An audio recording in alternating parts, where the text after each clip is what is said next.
Tunashukuru tumerudi salama. Naam. Uchovu? Bado hatujachoka. Asante. Okay, sawa. Pole kwanza kwa kupoteza mchezo. Zungumza na wana Simba.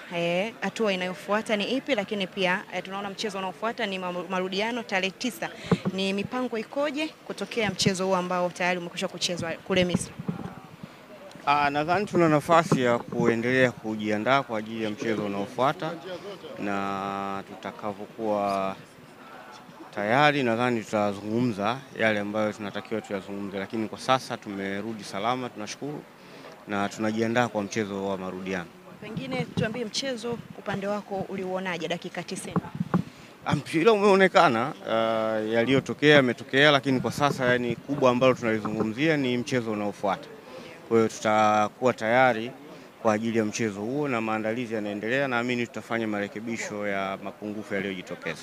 Unaona kuna nafasi ya kwenda kufuzu kwa haya magoli mawili ambayo tayari mmekuwa na mlima, tayari umekuwa umeonekana mlima mrefu? Mchezo ni dakika 180, imechezwa dakika 90, kwa hiyo hatuwezi kukata tamaa, kwa maana kwamba dakika 90 zilizobaki zinaweza zikatupa matokeo. Naamini katika uwanja wa Benjamin Mkapa. Tunaamini katika mchezo utakaochezwa. Kujivunia katika uwanja wa nyumbani Benjamin Mkapa. Maandalizi yetu ni kwa mechi iliyobaki.